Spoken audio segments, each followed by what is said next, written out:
Natalie Brooks pushed her glasses up her nose as she stared at the computer screen in her small cubicle at Phoenix Entertainment. The marketing reports for the quarter needed to be finished by 5, and she still had 3 hours of work ahead of her. Her simple black dress and cardigan made her blend into the background of the bustling office, exactly how she preferred it. Phoenix Entertainment was one of the biggest media companies in Los Angeles, and Natalie had worked there for 2 years as a marketing coordinator. She loved her job, even though it meant long hours and modest pay. What she treasured most was the creative challenge of promoting films and shows that touched people's hearts. "Girl, you need to take a break," Jessica Chen said, appearing at Natalie's desk with 2 cups of coffee. Jessica was Natalie's closest friend at work and the complete opposite of her quiet nature. Where Natalie was reserved, Jessica was outgoing. Where Natalie dressed simply, Jessica wore bright colors and bold jewelry. "Thanks, Jess, but I really need to finish this report," Natalie replied, accepting the coffee gratefully. "Mr. Castellano wants it first thing tomorrow morning." Jessica rolled her eyes. "Ryan Castellano can wait 5 minutes. The man owns half of Hollywood. I think he'll survive if your report is a few minutes late." Natalie had only seen the CEO from a distance during company meetings. Ryan Castellano was tall, dark-haired, and carried himself with the confidence that came from building a billion-dollar empire before turning 32. He was known for being brilliant, demanding, and completely dedicated to his work. The impossible request, as if summoned by their conversation, Thomas Reed, Mr. Castellano's assistant, appeared at Natalie's desk. Thomas was a well-dressed man in his 40s who always looked like he had just stepped out of a business magazine. "Miss Brooks, Mr. Castellano would like to see you in his office immediately," Thomas said with his usual professional tone.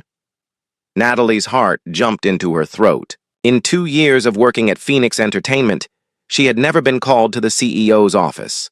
Jessica grabbed her arm with wide eyes. "What did you do?" Jessica whispered urgently. "I have no idea," Natalie whispered back, her mind racing through every project she had worked on recently. Had she made a mistake? Was she in trouble? The elevator ride to the top floor felt like it lasted forever. Natalie smoothed her simple dress and tried to calm her racing heart. The executive floor was a world away from her small cubicle downstairs. Floor-to-ceiling windows offered stunning views of Los Angeles, and expensive artwork lined the walls. Thomas knocked on the large oak door before opening it. "Miss Brooks is here, sir." "Thank you, Thomas. Please come in, Miss Brooks." Ryan Castellano's office was even more impressive than Natalie had imagined. A massive desk dominated the space, and comfortable leather chairs were arranged around a coffee table. But what caught her attention was the man himself. Up close, Ryan was even more striking than she had realized. His dark hair was perfectly styled, and his sharp business suit fit him like it had been made specifically for his tall frame. But it was his eyes that surprised her most. Instead of the cold, calculating look she had expected, his green eyes seemed warm and almost nervous. The charity gala proposal. "Please, sit down," Ryan said, gesturing to one of the chairs across from his desk. "I hope you don't mind me calling you up here. I have an unusual request to make." Natalie perched on the edge of the chair, her hands folded tightly in her lap. "Of course, Mr. Castellano. How can I help you?" Ryan walked to the window, looking out at the city skyline. "Tomorrow night is the Children's Arts Foundation Gala. It's one of the most important charity events of the year, and Phoenix Entertainment is the primary sponsor." Natalie nodded, remembering the company-wide emails about the event. She had worked on some of the promotional materials, but had never expected to attend. "I need someone to accompany me to the gala," Ryan continued, turning back to face her. "Someone who understands our company's values and can represent us well." Natalie blinked in confusion. "I'm sure there are many qualified people who would be honored to attend with you, sir." Ryan sat down across from her, leaning forward slightly. "Miss Brooks, I've been watching your work for the past year. Your marketing campaigns show real heart and creativity. You understand that entertainment should inspire people, not just make money. A flush of pride warmed Natalie's cheeks. She had poured her heart into every project, often staying late to perfect details that others might have overlooked. The people in my usual social circle, Ryan continued, they see events like this as networking opportunities. They care more about making business deals than supporting the cause. I need someone there who genuinely cares about helping children. Through the arts. Natalie's mind was spinning. Was Ryan Castellano, billionaire CEO, really asking her to be his date to the most exclusive charity event in Los Angeles? Mr. Castellano, I'm honored that you would consider me, but I'm not sure I'm the right person. I've never been to anything like this before. I wouldn't know how to act or what to say. Ryan smiled, and Natalie noticed how it transformed his entire face from serious businessman to something much warmer and more approachable. Miss Brooks, authenticity is exactly what I'm looking for. These events are full of people putting on acts and playing roles. I want someone there who will be genuine and speak from the heart about why this cause matters. The friends who didn't. Understand. That evening, Ryan met his longtime friends Brandon Walsh and Tyler Stone for dinner at their usual expensive restaurant in Beverly Hills. Brandon came from old Hollywood money, and Tyler had inherited a chain of luxury hotels. Both men had never worked a day in their lives but considered themselves experts on business and relationships. So who's the lucky lady for tomorrow night's gala? Brandon asked as they reviewed the wine list. Please tell me you finally asked. Out Sofia Rodriguez. She's been hoping you'd get back together ever since your breakup last year. Actually, I'm taking someone from the company, Ryan replied, knowing his friends would have strong opinions about his choice. Tyler raised an eyebrow. Someone from Phoenix Entertainment? Who? The head of marketing? The publicity director? Natalie. Brooks. She's a marketing coordinator. The silence that followed was deafening. Brandon nearly choked on his water, and Tyler stared at Ryan like he had announced plans to move to Mars. A marketing coordinator? Brandon repeated slowly. Ryan, this is the charity gala of the year. Every important person in Los Angeles will be there. You need someone who can handle that kind of pressure. Tyler nodded vigorously. Brandon's right. What do you even know about this girl? Where did she go to school? What's her family background? Can she handle being photographed and interviewed? She's intelligent, creative, and genuinely cares about the work we do, Ryan said firmly. That's more important than having the right family connections. Brandon leaned back in his chair, shaking his head. Look, I'm sure she's a nice girl, but charity galas have rules. There's a certain way to dress, a certain way to speak, certain people you need to know how to talk to. You'll spend the whole evening babysitting instead of making important connections. Maybe you should reconsider Sophia, Tyler added. She knows everyone, she's beautiful, and she actually moves in our social circle. Your marketing girl probably shops at department stores and has never seen a 7-course meal. Ryan felt his jaw tighten with each word. His friends meant well, but their casual dismissal of Natalie based on her job title and social status reminded him of everything he disliked about his wealthy social circle. Natalie Brooks is one of the most talented people at my company, Ryan said coldly. She's contributed more to Phoenix Entertainment's success than either of you have contributed to anything in your entire lives. Natalie's doubts and fears, while Ryan was defending her to his friends, Natalie was having her own crisis of confidence in her small apartment in Burbank. She had called Jessica immediately after leaving the office, and her friend had rushed over with pizza and moral support. I can't believe Ryan Castellano asked you to the charity gala, Jessica exclaimed for the 10th time. Do you know how many women in this city would kill for that opportunity? Natalie stared at her closet, which contained exactly 0 dresses, suitable for a high society charity event. Jess, I don't belong in that world. I'll embarrass myself and probably damage his reputation in the process. Stop talking like that, Jessica said firmly. Ryan asked you because he sees something special in you. He could have asked anyone, but he chose you. But what will I wear? What will I talk about? These people probably went to private schools. And some are in Europe. I grew up in a small town in Oregon and went to state school on student loans. Jessica grabbed Natalie's shoulders and looked her directly in the eyes. Listen to me. You are smart, talented, and beautiful. You've earned your place at Phoenix Entertainment through hard work and creativity. Don't let anyone make you feel like you don't deserve to be there. Natalie felt tears prick her eyes. What if I say something wrong? What if I use the wrong fork or don't know the right people? Then you'll be genuine and authentic, which is apparently exactly what Ryan is looking for, Jessica replied. Besides, the worst thing that could happen is you have a fancy dinner and help raise money for kids who need art programs. That doesn't sound so terrible. The preparation. The next morning, Natalie woke up with butterflies dancing in her stomach. She had barely slept, alternating between excitement and terror about the evening ahead. Jessica had already texted her 3 times with encouragement and offers to help her get ready. At work, Natalie tried to focus on her regular tasks, but she kept catching herself staring at the clock. Thomas Reed appeared at her desk around lunchtime, with a small envelope. "Mr. Castellano asked me to give you this," Thomas said with a slight smile that suggested he knew more than he was letting on. Inside the envelope was a note written in Ryan's neat handwriting. "Miss Brooks, please don't worry about tonight. Just be yourself, and everything will be perfect. The car will pick you up at 6. RC." Also included was the business card of an exclusive boutique in Beverly Hills, with a note that an appointment had been made for her at 2 o'clock, and that anything she chose would be handled by Mr. Castellano's account. Natalie's first instinct was to refuse such an expensive gift, but Jessica convinced her to accept it as a business necessity. "Think of it like a uniform," Jessica argued. "You need the right outfit to represent the company properly." The transformation, the boutique was unlike anything Natalie had ever experienced. The sales associate, a sophisticated woman named Claire, treated her like royalty from the moment she mentioned Mr. Castellano's name.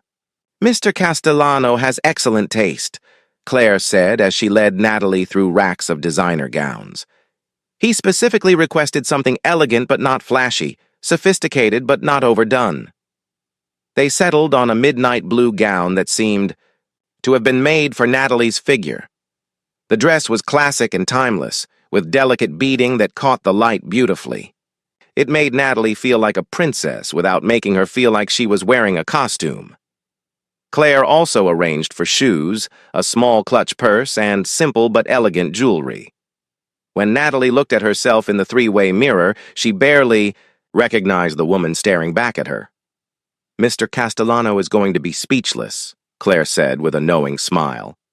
Back at her apartment, Jessica helped Natalie with her hair and makeup, keeping everything natural but polished. As 6 o'clock approached, Natalie felt her nerves returning full force. "What if this changes everything at work?" she asked Jessica as they heard a car pull up outside her building. "What if people think I got this opportunity for the wrong reasons? What if you have an amazing evening and help raise money for a great cause?" Jessica countered. "What if you discover that you're stronger and more capable than you ever imagined?" A knock at the door interrupted their conversation. Natalie opened it to find Ryan Castellano standing in her hallway, wearing a perfectly tailored black tuxedo that made him look like he had stepped out of a movie, but it was his expression when he saw her that took Natalie's breath away. His green eyes widened with something that looked like wonder, and for a moment he seemed to forget how to speak. "Natalie," he said softly, his voice carrying a note of amazement. "You look absolutely incredible." "Thank you," she replied, feeling heat rise in her cheeks. "You look pretty amazing yourself, Mr. Castellano." "Tonight, please call me Ryan," he said, offering her his arm with a smile that was purely genuine. "Are you ready for an adventure?" As they walked toward the waiting limousine, Natalie realized that Jessica had been right. Whatever happened tonight, she was going to face it as herself, with authenticity and grace. And maybe, just maybe, that would be enough. The night that would change both of their lives forever was about to begin. The limousine glided through the streets of Beverly Hills toward the Beverly Wilshire Hotel, where the Children's Arts Foundation Gala was being held. Inside the luxurious vehicle, Natalie tried to calm her racing heart while Ryan reviewed the evening's schedule on his phone. "The cocktail hour starts at 7, Ryan explained, his voice gentle and reassuring. "We'll have about an hour to mingle. Before dinner begins, the Foundation Director, Elena Vasquez, will want to thank you personally for Phoenix Entertainment's sponsorship." Natalie nodded, smoothing the midnight blue fabric of her gown. "Should I know anything specific about the Foundation's programs?" Ryan's eyes lit up with genuine enthusiasm. "They provide arts education to underprivileged children across Los Angeles, music lessons, painting classes, theater programs. Last year, they helped over 3,000 kids discover their creative talents." The passion in his voice surprised Natalie. She had expected him to view the charity work as a business obligation, but clearly it meant much more to him than that. "Why is this cause so important to you?" she asked softly. Ryan was quiet for a moment, looking out at the city lights passing by. "When I was 8, my parents went through a messy divorce. I spent a lot of time alone, and the only thing that made sense to me was drawing. My art teacher, Mrs. Patterson, stayed after school to help me work on projects. She probably saved my life." Natalie felt her heart squeeze with unexpected emotion. This was a side of Ryan Castellano that the business magazines never wrote about. The world of wealth and judgment. As their limousine pulled up to the hotel's red carpet entrance, Natalie saw photographers positioned along the walkway. Other guests were arriving in equally expensive cars, the women draped in designer gowns and glittering jewelry that probably cost more than Natalie made in a year. "Remember," Ryan said as their driver opened the door, "you belong here just as much as anyone else." The moment Natalie stepped out of the car, camera flashes began popping like tiny fireworks. Ryan appeared beside her immediately, offering his arm with the natural confidence of someone accustomed to public attention. "Just smile and walk normally," he murmured as they approached the entrance. "The photographers are documenting the event, not judging your outfit." But Natalie could hear the whispered conversations from other guests as they passed. "Who is she? I don't recognize her from the usual crowd. She's pretty, but that dress looks like something from a department store. I thought Ryan was getting back together with Sofia Rodriguez." Each comment felt like a small knife, but Ryan's steady presence beside her kept Natalie moving forward with her head held high. Inside the Lion's Den, the hotel ballroom had been transformed into an elegant wonderland. Crystal chandeliers cast warm light over round tables draped in cream-colored linens. Centerpieces of white roses and golden candles created an atmosphere of sophisticated beauty. A small orchestra played classical music while guests moved through the cocktail reception. Almost immediately, they were approached by a stunning woman with perfectly styled blonde hair and a red gown that screamed, "Expensive designer." Natalie recognized her immediately from the society pages of magazines. "Ryan, darling!" the woman exclaimed, kissing both of his cheeks in the European fashion. "I was so hoping you'd be here tonight." "Hello, Sofia," Ryan replied politely but without warmth. "Sofia Rodriguez. I'd like you to meet Natalie Brooks. Natalie, this is Sofia Rodriguez. She runs one of the city's most successful event planning companies." Sofia's smile faltered slightly as she took in Natalie's appearance. Her eyes traveled from the midnight blue gown to the simple jewelry, clearly calculating the cost of everything Natalie wore. "How lovely to meet you, Natalie," Sofia said with a kind of smile that didn't reach her eyes. "I don't think we've met before. Are you in entertainment as well?" "I work at Phoenix Entertainment," Natalie replied, matching Sofia's polite tone. "I'm in marketing." "Oh, how nice," Sofia said, though her tone suggested it was anything but nice. "Ryan, I was just telling the Pemberton family about your new film acquisition at Cannes. They're very interested in investing." It was clear that Sofia was trying to draw Ryan into a business conversation that would exclude Natalie entirely. But Ryan surprised both women by keeping Natalie firmly included in the discussion. "Natalie actually developed the marketing strategy for that film," Ryan said smoothly. "Her campaign concept was brilliant and helped secure the distribution deal." Natalie felt a warm flush of pride at his words, while Sofia's perfectly applied makeup couldn't quite hide her irritation. Meeting the power players as the evening progressed, Ryan introduced Natalie to a steady stream of Los Angeles's most influential residents. There was David Chen, Jessica's brother, who worked as a photographer for several high-end magazines and immediately made Natalie feel welcome with his warm smile and easy conversation. "My sister Jessica talks about you all the time," David whispered to Natalie when Ryan was momentarily distracted by another guest. "She says you're the most talented person at Phoenix Entertainment." Elena Vasquez, the foundation director, was a woman in her 50s with kind eyes and silver hair pulled back in an elegant chignon. When Ryan introduced them, Elena immediately grasped both of Natalie's hands in hers. "Miss Brooks, I cannot thank you enough for Phoenix Entertainment's support this year," Elena said warmly. "Your company's sponsorship is allowing us to expand our music program to 5 new schools." "The foundation's work is incredible," Natalie replied genuinely. "Providing arts education to children who might not otherwise have access is so important." Elena's eyes lit up with delight. "Finally, someone who understands that art isn't a luxury. For children, it's a necessity. Mr. Castellano, you found yourself a woman with real heart." Natalie blushed at the compliment, but she noticed how Ryan's eyes seemed to warm when Elena spoke about her having real heart.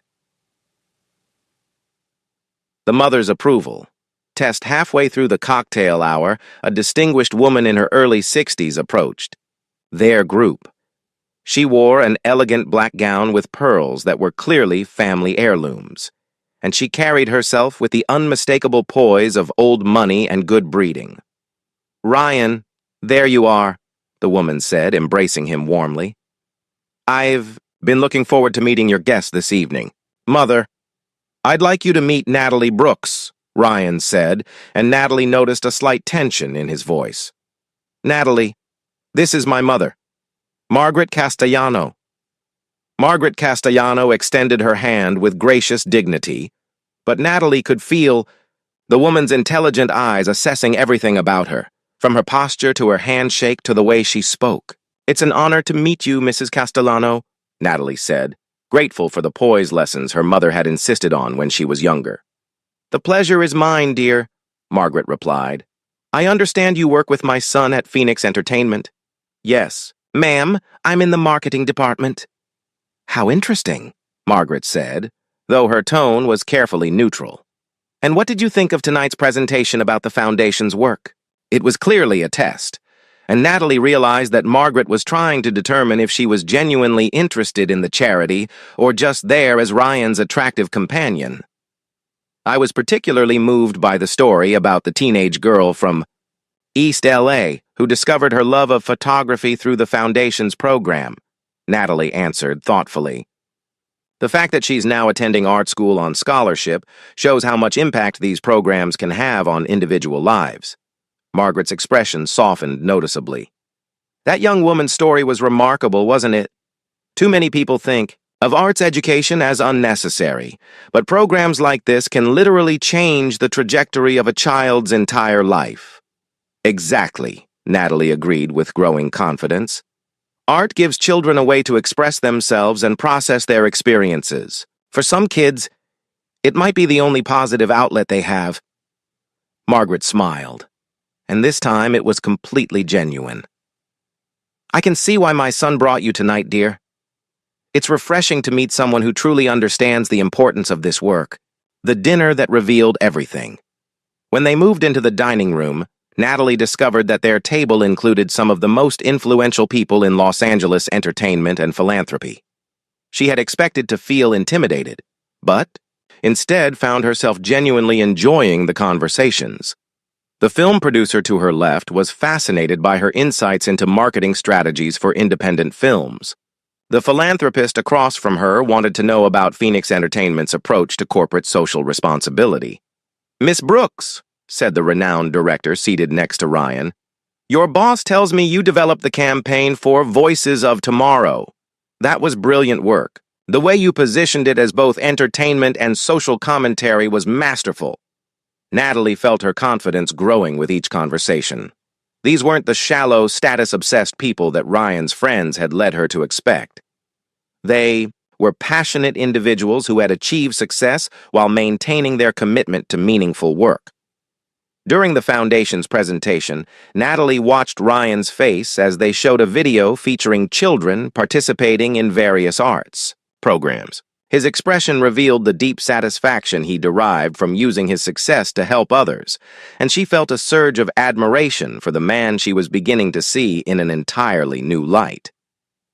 When Elena Vasquez took the podium to thank the evening's sponsors, she gave special recognition to Phoenix Entertainment. This year's expansion of our programs wouldn't have been possible without the generous support of Phoenix Entertainment, Elena announced. But more than their financial contribution, we're grateful for their genuine understanding of our mission and their commitment to making arts education accessible to every child in our community. The applause was sustained and heartfelt, and Natalie felt proud to be associated with work that was making such a tangible difference in young people's lives. The dance that changed everything after dinner as the orchestra began playing music.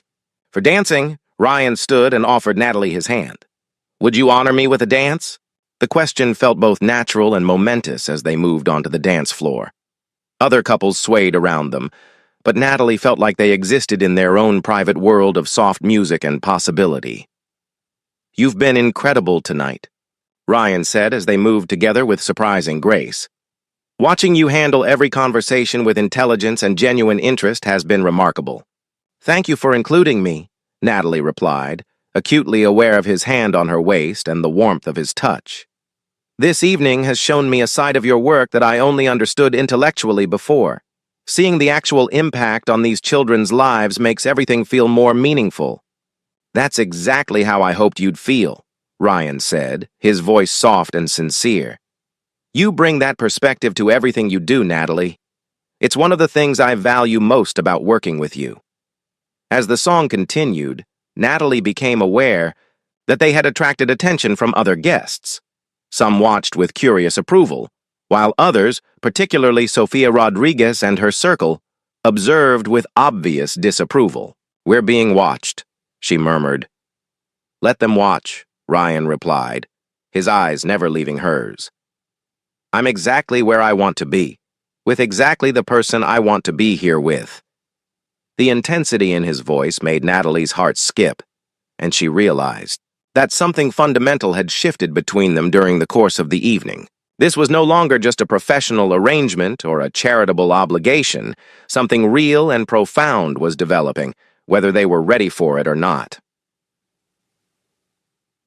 The revelation moment as the evening wound down, Ryan and Natalie found themselves on the hotel's terrace, looking out over the glittering lights of Los Angeles. The night air was cool and fresh, a welcome relief from the crowded ballroom. "I owe you an apology," Ryan said suddenly, turning to face her. "For what?" Natalie asked, surprised. "For assuming you might not be comfortable in this environment, for worrying that you might not know how to handle yourself among these people." He ran a hand through his dark hair, a gesture she was beginning to recognize as his tell when he was nervous. "You were magnificent tonight. You belonged in that room more than half the people who were born into this world." Natalie felt her cheeks warm at his praise. "I almost didn't come. I was terrified that I would embarrass you or say the wrong thing." "You could never embarrass me," Ryan said firmly.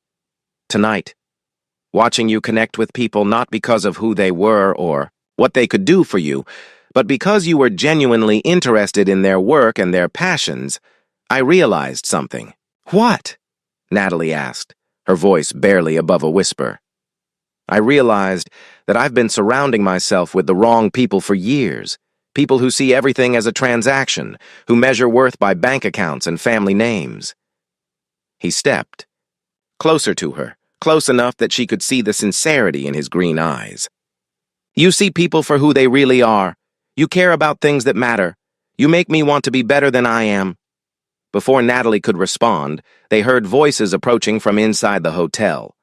Ryan's friends, Brandon and Tyler, appeared on the terrace, clearly having had several drinks during the evening. "There you are," Brandon called out, his voice slightly slurred. "We've been looking everywhere for you." Tyler spotted Natalie and made little effort to hide his surprise at her appearance. Well, I have to admit, your assistant cleans up better than we expected.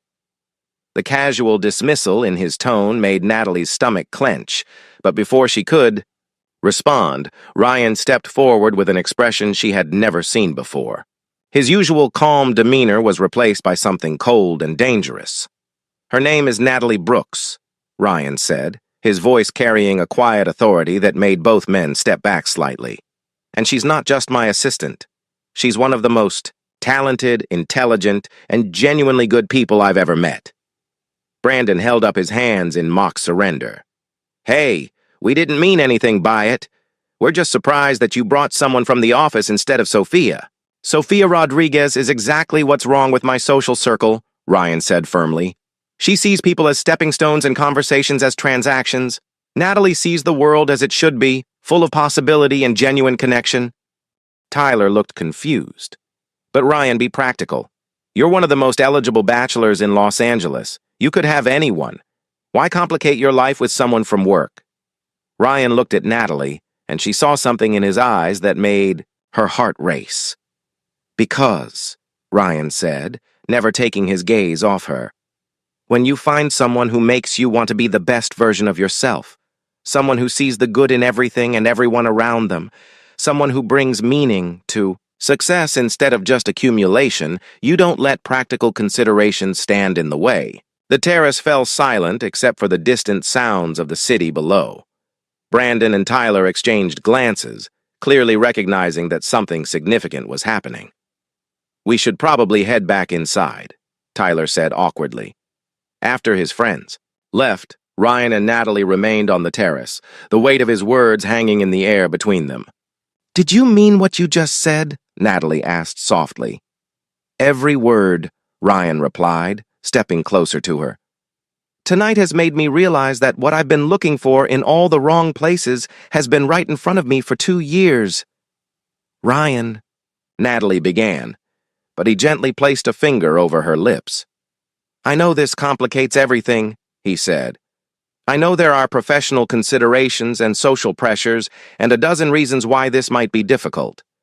But I also know that I've never felt about anyone the way I feel about you right now."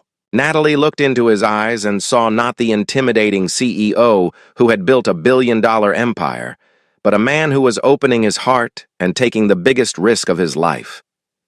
"I feel it too," she whispered. "But I'm scared." "So am I," Ryan admitted. "But maybe the best things in life are worth being scared about." As the evening came to an end and they rode back through the city in comfortable silence, both Natalie and Ryan knew that nothing would ever be the same. They had crossed a line from which there was no return, and whatever came next would require courage, honesty, and a willingness to fight for something extraordinary. The night that had begun with uncertainty and fear had become the foundation for a love story that would defy every expectation and overcome every obstacle. The Phoenix Entertainment offices buzzed with unusual energy on Monday morning. News of Ryan Castellano's appearance at the charity gala with his marketing coordinator had spread through the company grapevine faster than wildfire. Natalie arrived at her desk to find curious glances and whispered conversations following her every move. Jessica appeared at her cubicle within minutes, practically vibrating with excitement. "Girl, you have been holding out on me! My brother David texted me photos from the gala. You looked absolutely stunning, and Ryan couldn't take his eyes off you all night." Before Natalie could respond, Thomas Reed approached with his usual professional demeanor, though she detected a slight warmth in his eyes that hadn't been there before. "Miss Brooks, Mr. Castellano would like to see you in his office when you have a moment," Thomas said, then added quietly, "He's been asking about you since he arrived this morning." The elevator ride to the executive floor felt different now. 2 nights ago, Natalie had been terrified of facing Ryan in his office. Now, her heart raced with anticipation rather than fear. Ryan was standing by his window when she entered, still wearing the same perfectly tailored suits that had always intimidated her. But now she saw past the expensive clothing to the man, who had held her hand on a hotel terrace and told her she made him want to be better. "Good morning," he said, turning to face her with a smile that was entirely different from his usual professional expression. "Good morning, Mr. Castellano," Natalie replied, then caught herself. "I mean, Ryan." "In the office, Mr. Castellano is probably better," he said with a gentle laugh. "We should probably discuss how we want to handle this." Natalie felt her stomach drop. Handle what, exactly? Ryan walked over to where she stood, close enough that she could smell his cologne but maintaining appropriate professional distance. "Handle the fact that I'm completely fascinated by you and want to spend every possible moment getting to know you better, while also making sure your career and reputation aren't compromised by office gossip." Relief flooded through Natalie's system. "So you don't regret Saturday night?" "The only thing I regret," Ryan said seriously, "is that it took me 2 years to realize what was right in front of me." The corporate rivals' challenge.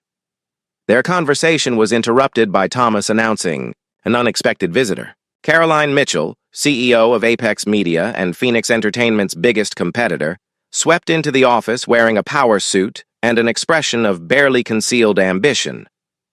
Caroline was everything that intimidated Natalie about the business world. She was ruthlessly intelligent, strikingly beautiful in a calculated way, and had built her company through a combination of brilliant strategy and ruthless tactics. "Ryan, darling," Caroline said, air-kissing his cheeks while completely ignoring Natalie's presence.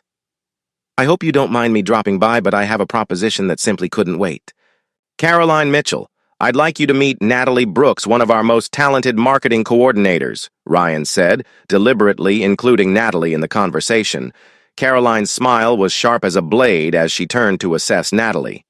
"Of course, the famous charity gala companion.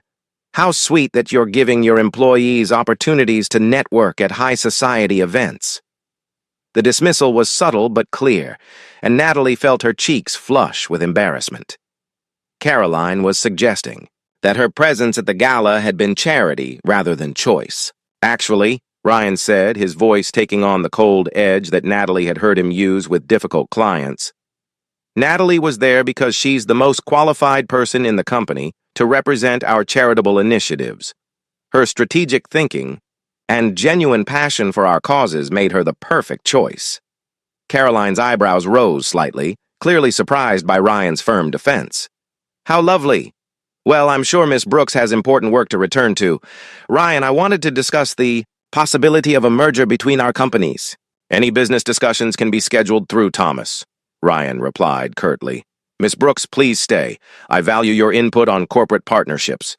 Natalie watched Caroline's perfectly composed mask slip for just a moment, revealing irritation at being dismissed while a mere marketing coordinator was invited to remain. "Of course," Caroline said smoothly. "Perhaps we could discuss this over dinner later this week, Ryan. Just the two of us to explore the possibilities." The suggestion was loaded with implications that went far beyond business, and Natalie felt a stab of jealousy she had no right to feel. "I'm afraid my schedule is completely full," Ryan replied. "Thomas can find time for a proper business meeting if you're serious about legitimate partnership discussions." After Caroline left, Ryan turned to Natalie with an apologetic expression. "I'm sorry you had to witness that. Caroline has a tendency to blur professional and personal boundaries." "Is she always so?" Natalie searched for a diplomatic word. "Predatory?" Ryan supplied with a wry smile. "Unfortunately, yes. She's been trying to acquire Phoenix Entertainment for years, through various means. The family revelation. That evening, Natalie drove to her childhood home in suburban Los Angeles to have dinner with her father, James Brooks. Her mother had passed away 3 years earlier, and the weekly dinners had become a cherished tradition that helped both of them cope with their loss. James Brooks was a retired high school English teacher who had raised Natalie to value substance over superficiality. His small house was filled with books, family photos, and the comfortable warmth of a man who measured success by the lives he had touched rather than the money he had earned. "You look different, sweetheart," James observed, as they sat down to his famous homemade lasagna. "There's something about your eyes. You look hopeful. Natalie had inherited her father's perceptive nature, and she knew there was no point in trying to hide her feelings from him. Something happened at work, Dad. Something unexpected and wonderful and terrifying. James set down his fork and gave her his full attention. Tell me. Natalie found herself sharing the entire story, from Ryan's unexpected invitation to the magical evening at the gala, to the complicated feelings that had developed between them. He sounds like a good man, James said thoughtfully when she finished. But more importantly, he sounds like a man who sees you for who you really are. But Dad, he's a billionaire CEO. I'm a marketing coordinator from a middle-class family. People are going to say I'm a gold digger, or that I'm using him for advancement. James reached across the table and took his daughter's hand. Natalie, your mother and I raised you to judge people by their character, not their bank accounts. If this man makes you happy and treats you with respect, then his financial status is irrelevant. But what if I'm not enough for his world? What if I embarrass him at important events, or don't know how to handle the pressure? Sweetheart, James said with the gentle wisdom that had guided her through every major decision of her life, you are exactly enough. You're intelligent, compassionate, and genuine. Those qualities don't become less valuable because someone has money. The next few weeks passed in a blur of careful professionalism at work and stolen moments of connection between Ryan and Natalie. They had lunch together when their schedules allowed, always in public places to avoid gossip. They exchanged texts throughout the day and had long phone conversations in the evenings. Natalie was falling deeper in love with Ryan every day, but she was also increasingly aware of the challenges their relationship faced. The society pages had begun speculating about Ryan's mystery woman from the charity gala. Caroline Mitchell had scheduled several more business meetings that seemed designed to remind Ryan of more suitable romantic options. 3 weeks after the gala, Ryan asked Natalie to stay after work for what he called an important conversation. She found him in his office looking uncharacteristically nervous. I have something I need to tell you, Ryan began, and something I need to ask you. Natalie's heart began racing with possibilities both wonderful and terrifying. Caroline Mitchell made me an offer yesterday, Ryan continued. She wants to merge our companies with me as CEO of the combined corporation. It would make Phoenix Entertainment the largest media company on the West Coast. Natalie felt her heart sink. A merger with Caroline would mean Ryan moving in even more elevated circles, making their relationship even more complicated. That sounds like an incredible opportunity, she said, trying to keep her voice steady. I turned it down, Ryan said simply. You what? Natalie stared at him in shock. I realized that building the biggest company isn't the same as building the best life, Ryan explained, moving closer to her. Caroline represents everything I used to think I wanted. Ambition without heart, success without meaning, connections without genuine feeling. He reached into his desk drawer and pulled out a small velvet box that made Natalie's breath catch in her throat. You, on the other hand, represent everything I actually need. You make me want to use my success to make the world better. You make me want to be worthy of the love I see in your eyes. Ryan dropped to one knee beside her chair, opening the box to reveal a stunning but elegantly simple diamond ring. Natalie Brooks, you have transformed my understanding of what it means to be successful. You've shown me that the best partnerships aren't about matching resumes or social status, but about matching hearts and values and dreams. Tears were streaming down Natalie's face as Ryan continued. Will you marry me? Will you build a life with me that's about more than just business deals and profit margins? Will you help me create something that matters? Yes, Natalie whispered, then louder. Yes, absolutely yes. The perfect beginning. 6 months later, Ryan and Natalie were married in an intimate ceremony in James Brooks' backyard, surrounded by family and friends who had supported their unconventional love story. Jessica served as maid of honor, while Thomas Reed proudly stood as Ryan's best man. Margaret Castellano had grown to adore her future daughter-in-law, often commenting that Natalie had brought out the best in her son. Even Brandon and Tyler had grudgingly admitted that they had been wrong about Natalie's place in Ryan's world. As they danced to their first song as husband and wife, Natalie marveled at how much her life had changed since that terrifying day, when she had been called to the CEO's office. "Any regrets?" Ryan asked, spinning her gently under the string lights that James had hung between the trees. "Only one," Natalie said with a smile. "What's that?"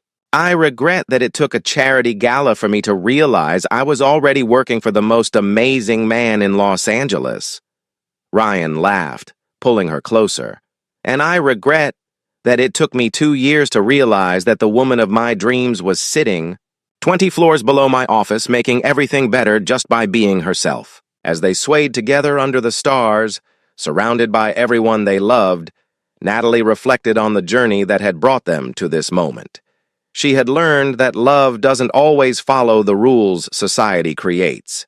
Sometimes the most extraordinary relationships develop between people who seem to come from different worlds but share the same heart. Their story had begun with mockery and doubt from those who couldn't see past superficial differences. But it had grown into something beautiful and lasting, because they had chosen to see the best in each other and to build their love on a foundation of genuine respect, shared values, and unwavering support. Sometimes the most unexpected invitations lead to the most extraordinary destinations. And sometimes, when love is real and true, it conquers every doubt and defies every expectation. The end.